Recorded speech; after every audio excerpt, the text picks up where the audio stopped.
Welcome to the Create What You Speak podcast.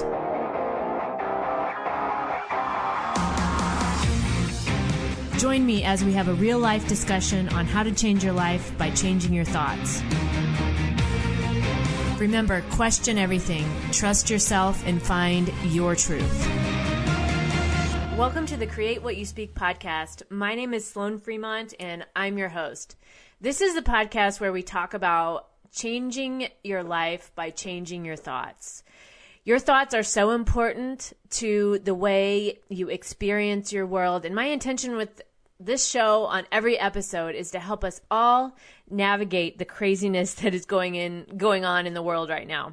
There's a new episode that goes live every Monday on Web Talk Radio, and I also have all of the episodes uploaded to my Gab TV channel. So be sure and check that out. The link is in the show notes. And also, if you would like to support the show, if you like what you hear in my shows and you want to support me, one way to do that is through my course, 33 Days of Magic. And this course is a 33-day program that takes you through really a daily practice to help you focus on what it is you want in your life and to be able to get that. So visit 33 Days of Magic to learn more. I will also include the link to that course in the show notes. So this week we're going to be talking about navigating life through the eyes of trauma. This is something that I just came to terms with recently in my own life, and this has been a big breakthrough for me. It's been a big shift, and my hope and my intention is talking through this is that you'll have some shifts after this episode in areas maybe that you didn't necessarily think that you might need to have shifts in, because that's what I found that happened to me. Trauma is not something that I don't think anybody wants to talk about, right? It's one of those things that we bury down. Sometimes I don't even think we know that it's trauma that we've experienced, right? And so, we bury it down. We don't want to face it. We don't want to talk about it. And one of those reasons I think is because, well, there's many, but we don't think we need to. Maybe we discredit it. We almost downplay what we've been through as if it's no big deal. And feeling like the need, or even having the desire to come to terms with calling experiences in our life as trauma. And then the next step of trying to resolve it almost feels like it's going to rob us of where we are, right? It's going to take away the good that we have right now, having to go back and think about those things or potentially re-experience them in our mind. And so I feel like it feels like it's going to take away what we're experiencing right now. But in reality, those trauma programs that we've experienced are running underneath everything, right? They're running on the subconscious. They're happening whether we know they're happening or not in a lot of cases. And so we really are actually robbing ourselves of our own current experience, because those kinds of trauma thoughts or trauma emotions are running in the background that maybe we've just become used to. And so as I've been exploring this, it's been really interesting, because also it's not been quite as painful as I expected it to be to start looking into this. And what really started this was this book that I was recommended called The Body Keeps the Score. And I'll link to the book in the show notes. I don't have it right in front of me, and I can't remember the author's name, but it's called The Body Keeps the Score. And in the first couple of chapters, there were two things that really stood out to me from this book. He was talking about that how most of us have what he called a cover story to tell the story about our trauma, right? We have a watered down version, or we have a discounted version, right? Or this version that it downplays whatever happened to us. And I've talked about on this show some of the trauma I experienced in my life. Back in, I believe it was like the end of December, beginning of January, I did an episode on that. So you can go back and listen to that. But I remember my cover story about my trauma was that I would always say that it just wasn't me, right? It was so long ago. It just wasn't me. It seemed like a completely different person. And that was the way I coped with it. That was the way I told the story if it ever came up. That was the way that I managed it for myself, so that I wasn't having to re-experience those things, right? Having that cover story keeps the story or the experience or the emotions about it at arm's length. And it keeps us, I think what I've discovered and how I felt is that it keeps it as if it's no big deal.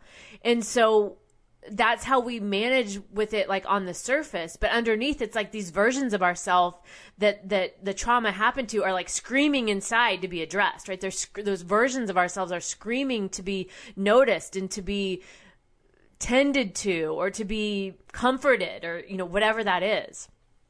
And another piece in this book that I found really interesting and really helped me put into perspective was he was talking about that when we're in a trauma state, like even when we're thinking back about the trauma, and we have our right brain and our left brain, right? Our right brain is more the emotions, the feeling, that kind of stuff. And our left brain is more of the logic, right?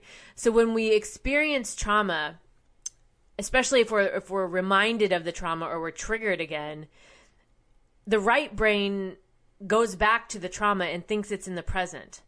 But the left brain, that logical side, is not working correctly during these traumatic memories or these when we're triggered, and the left brain, that logical side, isn't working. So it's not available. It's not doing what it would normally do to remind you that whatever you're thinking about or triggered by was in the present, right? It happened in the present. It's not now. So we have this right side of our brain that's experiencing the emotions and the feelings of the trauma, but our left brain isn't doing what it usually does. So we feel like it's happening right now to us again, right? We feel in our body like it's starting all over again. And over the years, depending on how long your trauma has been around or how you've coped with it, you may realize, like I did, that first off, I didn't obviously notice that process, that the right brain was taking over and that I was feeling more like it was in the present. But it's like, again, it's one of those autoplays, those things that run under the surface of what we're consciously aware of, that just becomes a thing that happens, right? We don't even notice it, right? It's just, and we've coped with it over the years.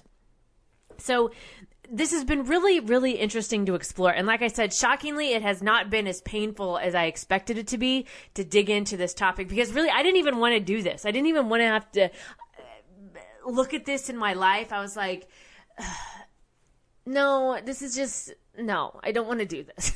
It's a no for me.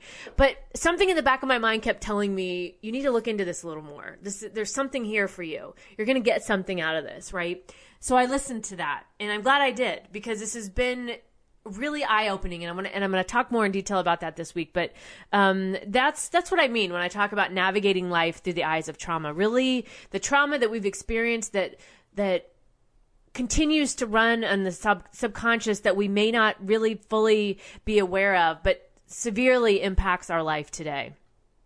And during this, when we experience this trauma, in my trauma, okay, so me, for my example, to sum up what I experience when I think of being triggered or what trauma has led me to, it's this lie that my brain wants to believe, or wants to tell me to believe, that I will always be alone. Like, that's my triggering. If there was one statement that triggers me, that gets me really to almost instantly burst into tears, it's that. It's that. And so I've learned to, obviously over the years, manage it. I've learned to suppress it. I've learned to cope with it. But as I'm digging into this topic of trauma, what I'm further realizing is that part of trauma, part of it, when it happens, when we feel these fears or this terror that we feel through our body, it creates this disconnection from God or higher power, whatever you want to call it, and from our own self. It's like we fracture off into these pieces, right? These pieces of our consciousness fracture off, and it makes us feel alone, right? Because the right brain, left brain thing is going on, right? Where the right brain thinks, even if you're just recalling a memory, the right brain thinks it's in the present moment, and the left brain isn't working quite right to tell you, no, you're safe. It's okay. That's not what you're experiencing right now. we get this disconnection that leads us to this feeling of isolation and feeling alone and feeling like we have to manage this alone, right? Or take care of this alone or figure this out alone. And for me, the fact that my trigger or my trauma is I always feel like I'm going to be alone, those fractured pieces, or that in those terrorizing moments where I'm honestly terrorizing myself with my own thoughts is really what happens. It further creates those feelings of isolation. So it's like a self-fulfilling prophecy for me for the one core fear that I have of feeling like I will always be alone. So it came full circle for me on that understanding of that, of that's actually what's going on, even though I don't realize it at the time. So as I was digging into this more and thinking about it, I really started to think in my own life, what are my triggers, right? Like what triggers me? And depending on your experience, this is going to be a wide range of things, right? Sometimes for people, it's, it could be a smell, it could be a article of clothing, it could be a vehicle, right? It could be whatever. But for me, what I feel that happens when I feel triggered is it's when I'm in situations where I feel like I'm further alone, or like I'm the outcast because I'm the person that's alone, right? I'm the person that's, not married or not, whatever. And my boyfriend is deployed right now, as I've talked about before. So triggering experiences for me are that when I'm in scenarios where I feel like that, where I feel further isolated and alone because of my status in life, let's say, right? And we could spend hours picking that apart, right? Because that belief in itself right there there's so much to unpack with that. But just for today, sticking with this topic of navigating life through the eyes of trauma and personally understanding my own triggers, what I started to realize is I'm triggering my own self with my thoughts on this, right? I'm triggering myself when I think about certain scenarios. I'm triggering myself when I think about, for example, when my boyfriend gets back from deployment, I trigger myself by expecting the worst, thinking that I'm still not going to see him because he's going to be so busy with, whatever he's doing in the military. All those kinds of thoughts, I can feel it in my body when I start to think of those things, right? I clench up, like my stomach locks down, like my heart feels tight, my chest feels tight. I feel this sense of dread. I feel this sense of like, God, not this again, right? I don't want to feel this again. So what can I do to not feel this again, right? But all the while, in this particular case, and this isn't how it's always going to be, but in this particular example, I'm triggering myself by creating these thoughts or thinking these thoughts and entertaining the thoughts, right? That's why changing your thoughts and really actually paying attention to your thoughts is so important. That's why I talk about this, I've talked about this for years, and that's the basis of this show, because to me, that's the core. That's the core as a human, what we do or what we need to do or what we can do in order to experience life differently, in order to change our life, in order to have a different experience and get different results. So when I'm thinking these things, right, and feeling and triggering myself by feeling that I'm always going to be alone, or because I'm this age, I'm always going to be alone, right? And I start to take a lot of what I experience or what into these situations, I start to take a lot of that personally, right? I get upset about it. And all the while, the person that I'm interacting with or the people, they've never said one thing about this to me. They've never expressed this in any way. They've never, nothing. It's all been internally with me. And I'm going through this domino effect of emotions on this because this is how I'm perceiving it. And what I'm starting to learn are different ways that I can train myself and practice not to even go there, right? Not to get myself there, because those are lies. Those things I'm telling myself, they're not true. We don't have to believe everything that we think. And these thoughts that I'm thinking, they're just not true. And it's a constant, for me at least, practice and reminder and figuring out strategies and ways to change this for myself so that I'm not doing that, right? So that I'm not continuing to terrorize myself with my own thoughts.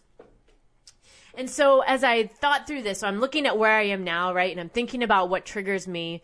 And I'm like, okay, so what do I do? Like, how do I shift out of this, right? And at the end of this, I'm going to give you a 4 or 5 step process that you can use in your own life to do this with things that trauma that maybe you've experienced and triggers that you have. And of course, what I'm talking about today is, these are just something to get you started. There's other things that I would suggest, things such as therapy. And, this isn't meant to replace any of that or anything like this. This is obviously not medical advice either. This is just something that I've personally found in my own life. And I'm hoping that you might find benefit from this too. So if you are experiencing, severe trauma, definitely do what's appropriate for you and get the appropriate help for that. So, okay, if I think again about how do I shift out of this, right? Knowing this. So I know where I'm at today. I know I'm navigating life from a place of trauma, right? Because I'm seeing this now. I'm seeing that I have these experiences where I have these thoughts, where these terrorizing thoughts are going through me. I feel the reaction in my body, and I'm starting to see that, okay, now I'm behaving in ways that the trauma wants me to behave, right? I'm not behaving how I want to behave. I'm behaving how the trauma wants me to behave because it's trying to protect me. It's trying to keep me safe, thinking that I'm currently in that situation again where I'm experiencing the trauma, and that isn't true, right? So my trauma is trying to protect me, but in the end, it's actually, it's limiting me because I'm navigating life through the eyes of as if I'm still experiencing that trauma in the present moment. So there's a lot of things with this when I think about shifting out of this and how to do that.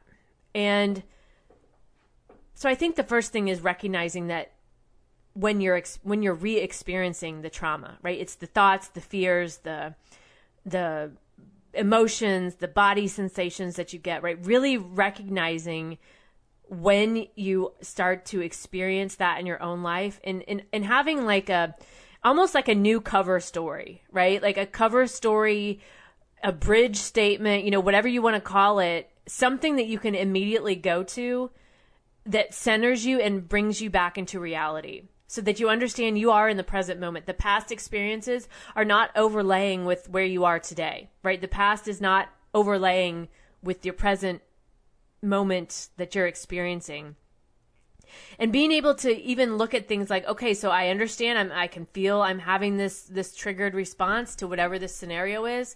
Okay, I'm in this present moment. I understand that my left brain, my logical side, might not be working to full capacity right now to remind me that I'm not in that I'm not in that past traumatic state. So I'm going to remind myself right now that I'm in this present moment. My past does not overlay, and start to look at what you need, right? What do you personally need? And being able to be compassionate with ourselves.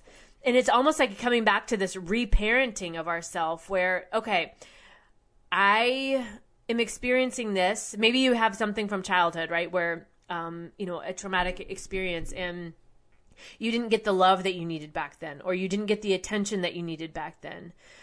So part of shifting out of this is being able to identify what it is that you need. What do you need now in the current state of where you are in this present reality to give yourself that love or to give yourself that attention, right? It's like going back and talking to that version of ourself and reparenting that version of ourself in the now state, to be able to soften that, to be able to, those parts of us that are fearful and scared and upset still, right? It's being able to talk to that version of yourself and let that version of yourself know that it's okay, right? We're safe right now. And I hear you. I'm listening. What do you need from me? And doing this, there's a lot to this, right? There's a lot of unraveling that goes on with this kind of stuff that may be surprising. It may not, because maybe some of this you've worked through and you may know, but really being able to be gentle with ourselves in that reparenting, right? Like coming from a kind and compassionate and loving state and really, evaluating your needs, not with the voices of what other people may have told you over the years, right? What do you really need? What is it that you want? And in those instances of trigger, how can you pivot to then take care of yourself, right? How can you pivot to understanding and listening to your own needs so that you can start to change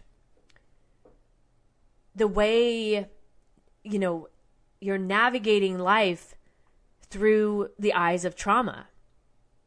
And that's what I'm working through right now. That's what I'm finding this super powerful. I'm really hoping that you guys are finding this beneficial because it was so eye-opening to me.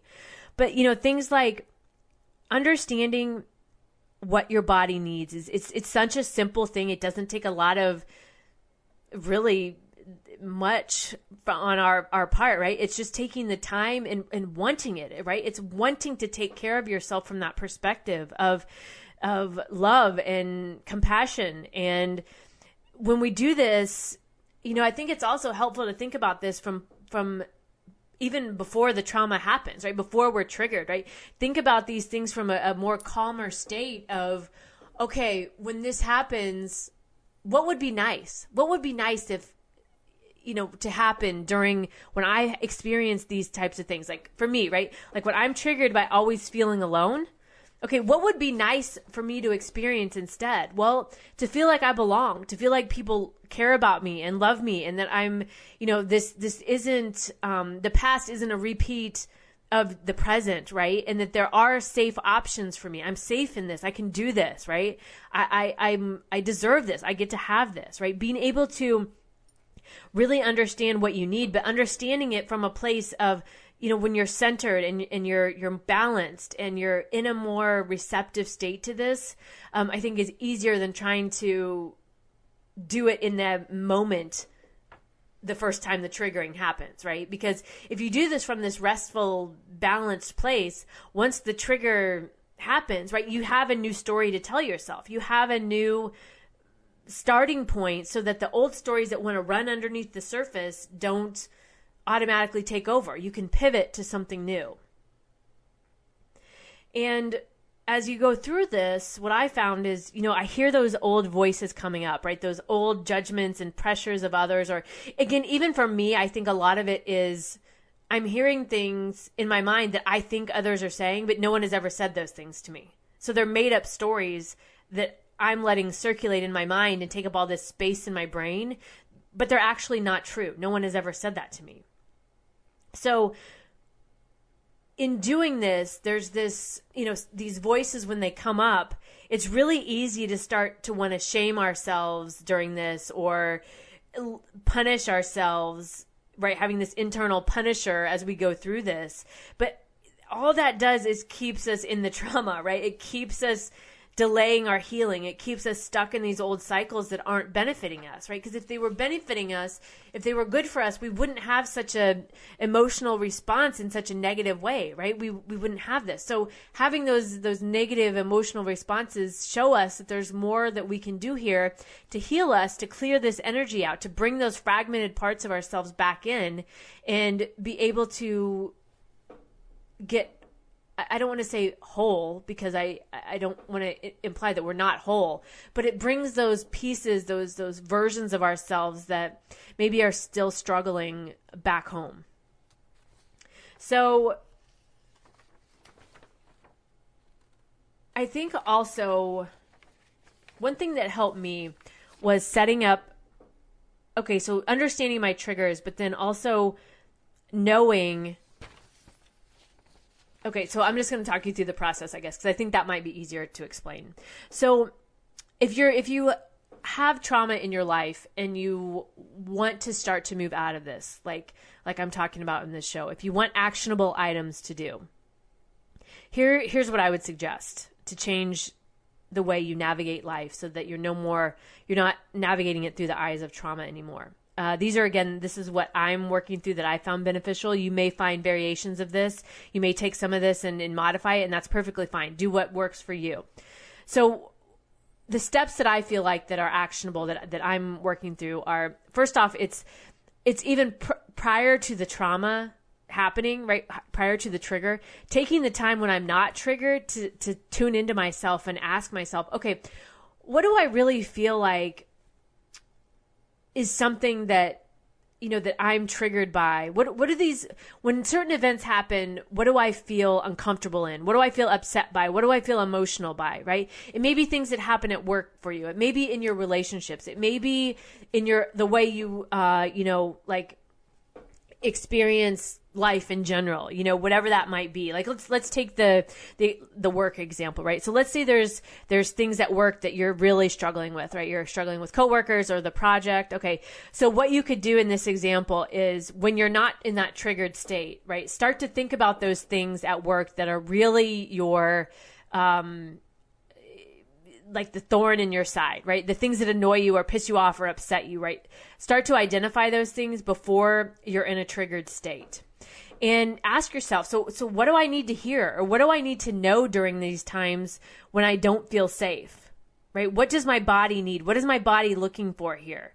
What's my body trying to share with me, right? Really being able to listen into that, and then being able to ask our body, our own body, okay, how can I help you during these situations, right? What do you need to share, and what can I tune in and listen to and uncover from this that will help me grow in this and move past this, right?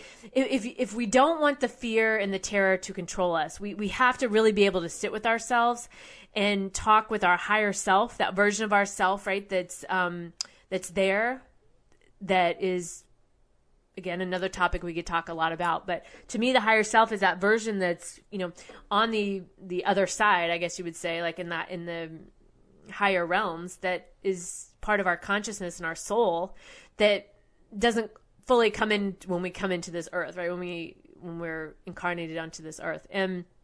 But that version is there. It exists on the higher planes, and really tuning into that version of ourselves and of ourselves, and asking these questions, being able to sit with ourselves and sit with that child within us, maybe, or that version of ourself, that younger version of ourself, and sit with a loving parent attitude, right? Sit with a caring and comforting attitude, and find out what's going on, right? So if there's a work situation that's triggering, right? Maybe you were, as a child, your parents, were not necessarily the best about teaching you self-worth, right? So maybe there's incidents that happen at work that make you feel like low self-worth, or in a way that you don't like to feel.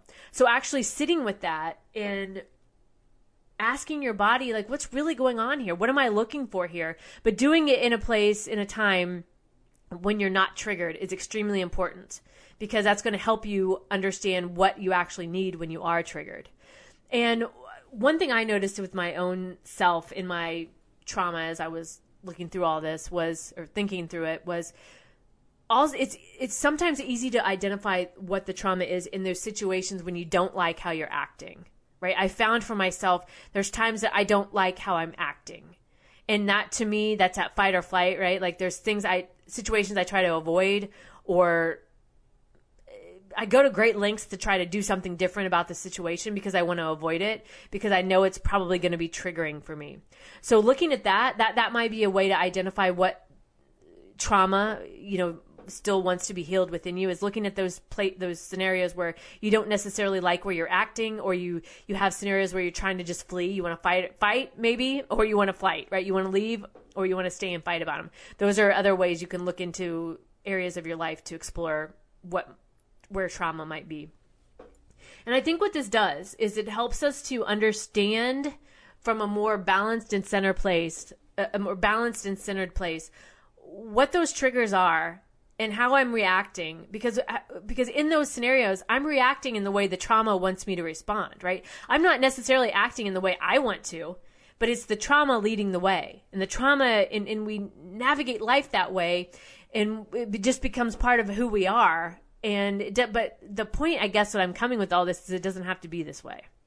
You do have a choice. You do have options. So the first step is taking the time when you're not triggered to tune into yourself and ask yourself, what's going on? What can I do here? What can I do to help you feel safe, right? What do I need? What do you need? You being your internal you. What do you need? What do we want to experience in these situations that's different than we're experiencing now? And then the second thing is to really acknowledge that, right? Honor that, recognize the fear and the terror and the emotions going on inside of you, so that when they happen, we can see them for what they are, right? We can recognize them. We're not trying to dismiss them. We're not trying to get angry and mad at ourselves for feeling this way, right? We're actually honoring those feelings, because those feelings are a map. They're a compass for us to tell us what's going on in our body, right? Our emotions are the best map there ever was, right? And those emotions are trying to tell us something. And most of us have stuffed those down for so many years that this may feel, different. It may not actually feel comfortable. But part of moving past that discomfort is honoring that and being able to start talking to the one within us, right? And doing that reparenting, helping those parts that became so terrified, right? That splintered off, come home. And really, I think also thinking through what hasn't been thought about when I think of this trauma, right? Setting ourselves up in ways that, okay, now I know that this situation is something that triggers me. So what can I do to limit my exposure, right? So things like setting up our home or our car or even the clothes that we wear in ways that support us, right? That's a way to honor and recognize and acknowledge those past fears and terrors, right? Setting up our work environment so let's go back to the example on the work situation. If there's certain people that aren't necessarily the type you would like to work with, right? Being able to look at that and decide, is this really for me, right? Am I continuing to put myself in a position that really doesn't serve me? And being able to then set yourself up going forward with deciding the kind of people that you want to work with and setting your life up that way, right? And even, like I said, with your home environment, right?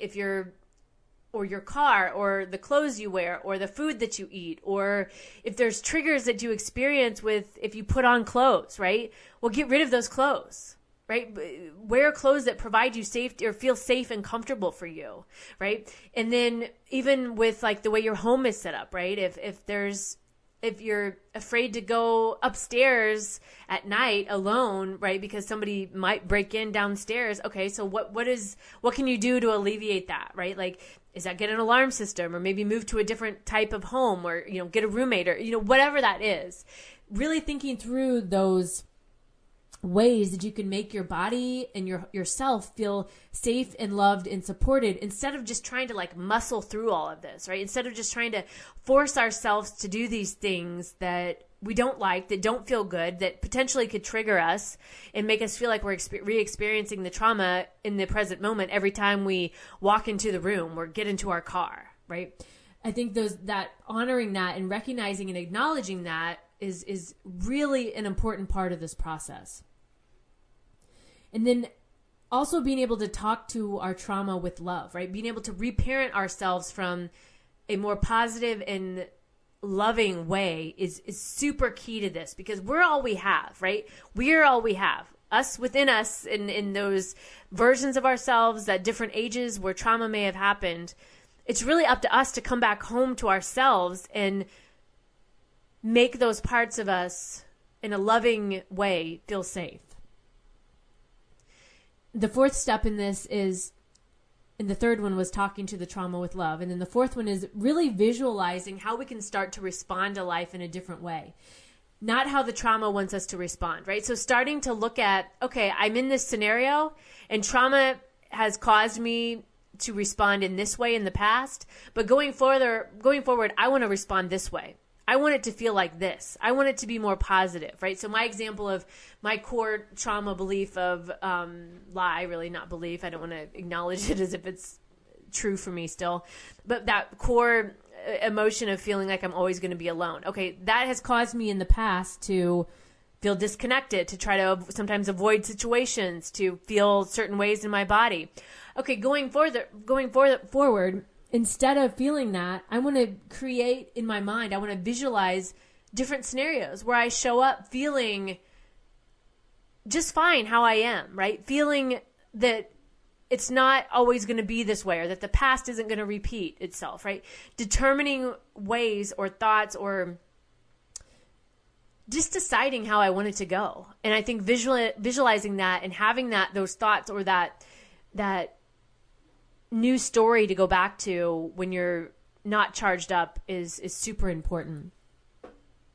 And then lastly, at the end of the day, really looking back at how we experienced our day and not from a punishment perspective or not from a way to try to say, self-punish, but this is more of like a strategy. Like, okay, I experienced this today. Did I handle that in the best way? And if I did, awesome. Okay, let's celebrate that, right? Like, what are these inner victories? But if I didn't, and how can I change that? What can I do going forward?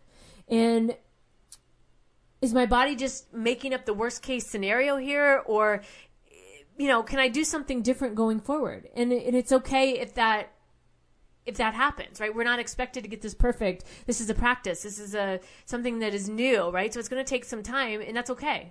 That's perfectly okay. But celebrating the victories when you do make those changes and really being able to love yourself enough to do that is super important, because we want to be able to love ourselves through this, and we want to be able to love ourselves and stick with us so we stay the course, right? We stay this course of success. And one thing that helped me, I know I'm using a lot of examples today, but I went through this list about my one trigger about my boyfriend getting back from deployment and things that I could, how to change the story, things to remember.